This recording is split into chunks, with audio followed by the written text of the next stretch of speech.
So here in the UK, the majority of weeks there is a Prime Minister's question time, and that's where MPs will meet up to basically ask questions to the Prime Minister in Westminster. Unfortunately, Prime Minister Keir Starmer, just like the rest of them, fails to answer questions. He will literally change things around and answer something completely different. This is the problem with politics in the UK. You just do not get a straight answer from any of them. Those people that have been in as an MP for many years, they have got so used to deflecting and not answering questions that the public are simply sick of it.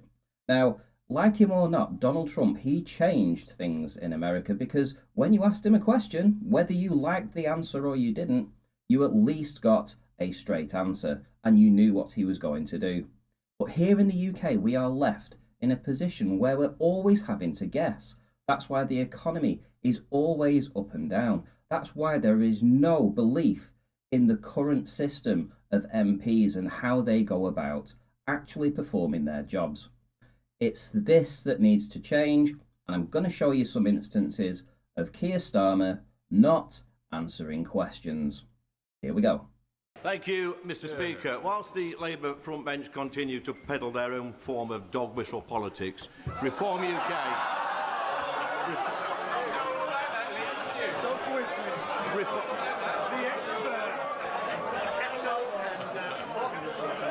Reform UK are cracking on with the day job. Our reform-led councils are reform... Can I just say, you might say it's the way he tells them, but it might be worse. It's the way I tell them. Lee Anderson. Thank you, Mr. Speaker. Our reform-led councils have already identified savings of over £330 million in the first 6 months. And the Prime Minister may shake his head propped up by these gullible backbenchers, but here's the challenge. Will he ensure that all the cancelled elections from this year and the proposed local elections for next year will go ahead in May 2026? Go on, be a man. I didn't realise he's quite so good at stand-up comedy. Mr. Speaker, he talks about dog whistle. Last week, his leader said he didn't have time to condemn the racist comments of his fellow MP for Runcorn.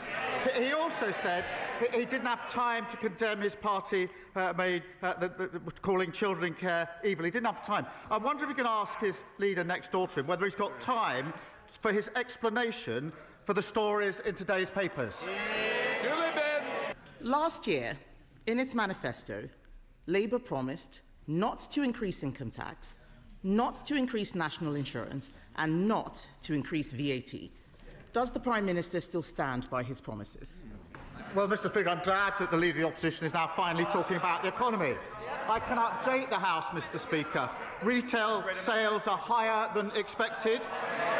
Inflation is lower than expected. Growth has been upgraded this year. And, Mr. Speaker, the UK stock market is at an all-time high. The budget is on the 26th of November, and we will lay out our plans. But I can tell the House now that we will build a stronger economy, we will cut NHS waiting lists and deliver a better future for our country. We believe in scrapping taxes on family homes. Yesterday, we voted to abolish stamp duty. They voted against it. Even the Deputy Prime Minister, or the former Deputy Prime Minister, who resigned in disgrace for not paying stamp duty, voted to keep it.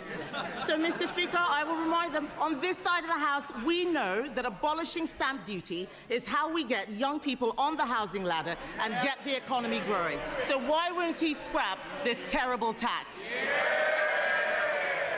Why didn't they do it then in 14 years in office? Mr. Speaker, as I said, the productivity review figures are now coming in, and they show the true extent of the damage that they did. And she asked us to take advice from them.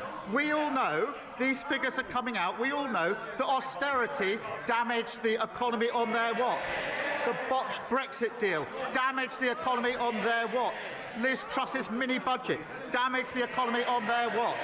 So we'll take no lectures or advice from them on the economy. They won't be trusted on the economy for generations to come. And Mr. Mr. Speaker, that's why at our budget, I can be clear, there will be no return to austerity. That's what broke the country. No return to the instability of their mad borrowing spree, and we'll end the unfairness and low growth that squeeze living standards for working people. That's the path to national renewal. On our record, we brought inflation down to 2%. It has doubled under him. We left him the fastest growing economy in the G7. It is no longer. The truth is, they have no ideas. We're giving them some. There is another way to get growth. It's cutting welfare spending and getting people into work. Last month, I offered to work cross-party with him to bring down welfare spending, because he knows, and we know, that he'd rather dip into people's pockets than upset those people behind him. Instead of tax rises, will he work with us to find a way to cut welfare spending and get Britain working again? Mr. Speaker, she talks about their record. Let's go through it. They crashed the economy. Inflation went up to 11%. Mortgages went through the roof. Welfare spending went up £33 billion on them, and they want to give us advice. And they reduced the UK to a laughing stock. Because of our budget, Mr. Speaker, waiting lists have come down, wages are up, mortgage rates are down, and other countries want to do deals with us. Just on Monday of this week, the Turkish government signed an £8 billion deal for typhoons. Earlier this year, the Norway government a £10 billion for frigates. That is because of the budget that we passed, fixing the mess that they left. This man knows nothing about economic growth except how to destroy it. In his weakness, Mr. Speaker, he has caved into the unions with their regulations that will cripple businesses, costing them £5 billion every year. Yes, please do speak up, because I want every single business out there to hear Labour MPs heckling when we talk about the damage that they are doing. So I ask the Prime Minister, how on earth can he consider adding more burdens for these firms to deal with? Mr. Speaker, she's overlooked the fact that we had the highest growth in the G7 the first 6 months of this year, and that growth's just been upgraded. 3 interest rate cuts. Mr. Speaker, we're not going to take lessons from them. She's now introduced what I understand to be, I think she calls it a golden economic rule, this golden rule that she's now putting forward, very golden. £47 billion, Mr. Speaker, of unspecified spending cuts, with no detail whatsoever. Mr. Speaker, let me put that in context. That would be 85,000 fewer nurses, 234,000 fewer teachers, or cutting every police officer in the country twice over. No wonder the Institute for Government said she's on shaky foundations. That's exactly what caused the problem in the first place. From April, pensioners with private pensions as low as £2 a month will be paying income tax for the first time. Now, last year's budget, the Chancellor was clear that extending the freeze on personal allowances would breach their manifesto commitment. So will the Prime Minister prove the media speculation wrong, keep his promise and guarantee that there will be no extension to the freeze on personal allowances? The freeze was introduced by them. That's why it's coming in next year. Thank you, Mr. Speaker. Last weekend, I spoke to Paul, who runs Bar Humbug Sweets in Littlehampton. And yesterday, I heard from Matt, a tech entrepreneur whose British company employs thousands worldwide. Their businesses couldn't be more different, but they both told me the same thing. This government is piling on new taxes, regulation and costs that make it harder to create jobs, invest and grow. So when will the Prime Minister stop choking opportunity and start backing the people who create jobs in the first place? Well, Mr. Speaker, our small business plan was widely welcomed by small businesses across the country, not least because of their input into it.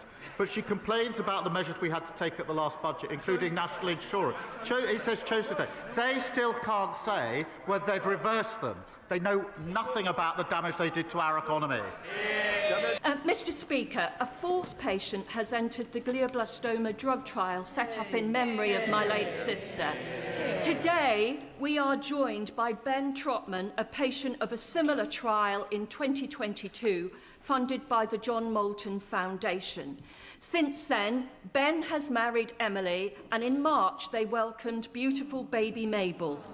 Can I ask the Prime Minister when the National Institute for Health Research will spend the 40 million given in 2017 for trials on brain tumours? Or will glioblastoma patients always rely on the grief-stricken or philanthropist for life and hope? Well, Mr. Speaker, can I begin by paying tribute to her sister Margaret, who was a guiding figure in the Labour Party, and the powerful legacy that she left in helping us to tackle brain cancer. We are determined to improve cancer survival rates and hit all NHS waiting times in relation to cancer, so no patient waits longer than they should. And that's why we're investing £1.5 billion in new surgical hubs and diagnostic scanners to help deliver over 30,000 more procedures and over 1.2 million diagnostic tests. 2 weeks ago, the Chancellor called a ridiculous press conference to blame everyone else for her having to raise income tax. Then last week, she U-turned on her own U-turn. Instead, we can see they're planning to freeze income tax thresholds, something she said last year would be a breach of their manifesto. They are making it up as they go along. Doesn't the country deserve better than government by guesswork? Mr. Speaker, either we renew our country with Labour or we go back to austerity 2.0 with reform of the Tories. They left waiting lists at record highs, almost 1 million more children in poverty, and they wrecked our public services. She comes here to talk down the country. We're turning the page. More NHS appointments, free breakfast clubs, free childcare, more homes and better public services. That's what we're fighting for, a Britain built for all. So as you can see, Prime Minister Keir Starmer, he doesn't want to answer any questions that are slightly difficult, and this isn't what the public want. He is a civil servant, and he should be working for the people. He should be able to answer questions that are put to him because the people need reassurances. We aren't getting them. Maybe Donald Trump led the way. Maybe he's the reason why reform are doing so well, because ultimately you ask a reform minister, for the most part, I mean, Farage sometimes falls back into his old ways where he will deflect, but for the most part you'll ask a reform councillor and they will tell you exactly what they want. So is this the end for career politicians, those that actually study politics at university? Who knows? It could be, because I think there has to be some transparency, and we're not getting it right now, so let's see if things change.